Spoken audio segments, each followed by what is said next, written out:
O sexto dia do Gênesis muitas vezes foi visto como um ponto de tensão entre a Escritura e a ciência. Mas não precisa ser assim.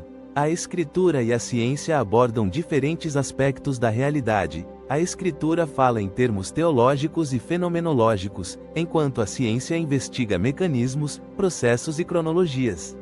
O objetivo aqui não é reduzir uma à outra, nem afirmar certeza onde não existe, mas explorar se os dois relatos podem ser compreendidos como coerentes em vez de contraditórios.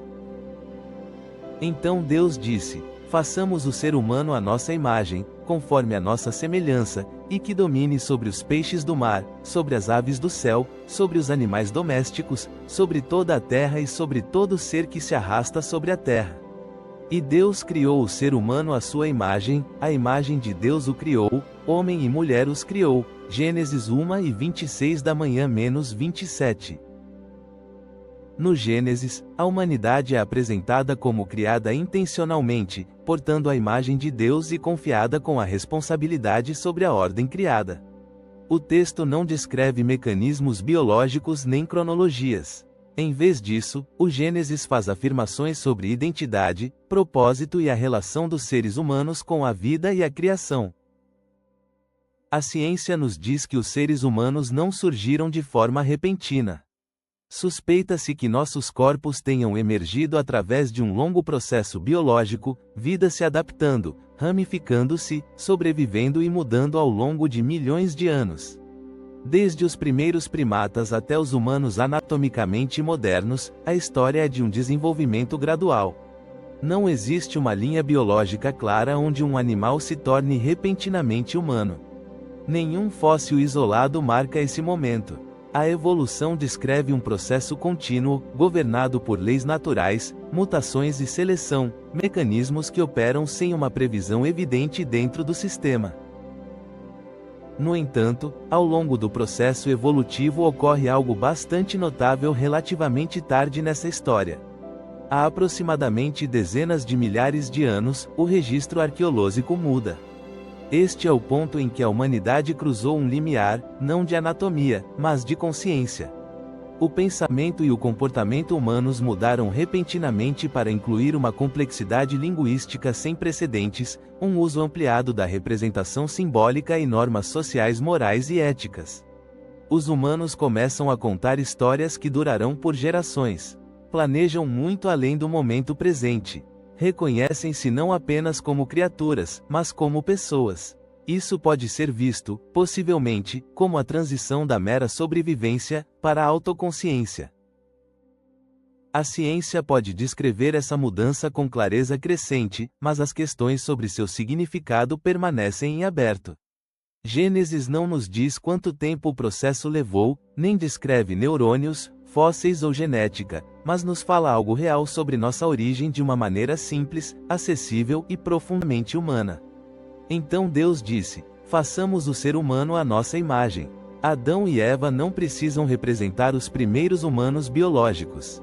Eles podem representar os primeiros humanos a despertar, não meramente como criaturas que respondem ao instinto, mas como seres conscientes do significado, da responsabilidade e das consequências. Este é o nascimento da imagem de Deus. Não uma mudança nos ossos ou no sangue, mas uma mudança no ser. Se a humanidade foi feita à imagem de Deus, então essa imagem não precisa ser principalmente física. Assim como a Escritura descreve Deus principalmente pelo caráter, também se pode atribuir aos seres humanos a imagem de Deus quando eles manifestam essas mesmas características. À medida que a consciência humana desperta, torna-se possível a capacidade de refletir o caráter de Deus. O despertar cognitivo, a emergência da autoconsciência, da linguagem, do significado e da preocupação moral, não se alinha apenas à dominação ou à sobrevivência, mas ao tornar-se seres capazes de amor, justiça, humildade e cuidado. Sob essa perspectiva, a imagem de Deus não é algo acrescentado de repente à humanidade, mas algo que se expressa gradualmente. A evolução da mente se torna o palco no qual a semelhança de Deus é revelada. A evolução pode explicar o processo da nossa existência, mas não elimina a possibilidade de um Criador. Na verdade, pode até aprofundar a questão do origem e do propósito. As leis naturais não explicam por que o universo é capaz de produzir consciência. As mutações aleatórias não explicam por que o significado existe. A sobrevivência sozinha não explica por que experimentamos culpa, remorso, amor, empatia, compaixão ou beleza. E se o próprio processo evolutivo for um produto da criação? E se Deus colocou o universo em movimento, com pleno conhecimento do resultado desde o princípio? E se cada passo da evolução, embora aparentemente não dirigido de dentro, se desenrolou exatamente como foi planejado por aquele que está além da nossa realidade consciente? A humanidade pode ter evoluído de forma natural, mas intencionalmente. Não necessariamente guiada momento a momento, mas conhecida desde o princípio. A história de Adão e Eva pode ser a história da humanidade despertando, não para uma liberdade ilimitada, mas para uma participação consciente em uma realidade já posta em movimento. Experienciamos nossas vidas como escolhas, mas vivemos dentro de uma história cujo início e fim já eram conhecidos. Este é o paradoxo de ser humano: sentimos responsabilidade, amor, culpa, esperança e desejo como algo profundamente real, mesmo sendo moldados por um mundo, uma história e um design que não escolhemos. Talvez isso seja o que significa ser feito à imagem de Deus, não independência absoluta, mas consciência. Não controle, mas relação. Não certeza, mas significado. E talvez a pergunta mais importante não seja como começamos, mas como vivemos dentro da consciência que nos foi dada.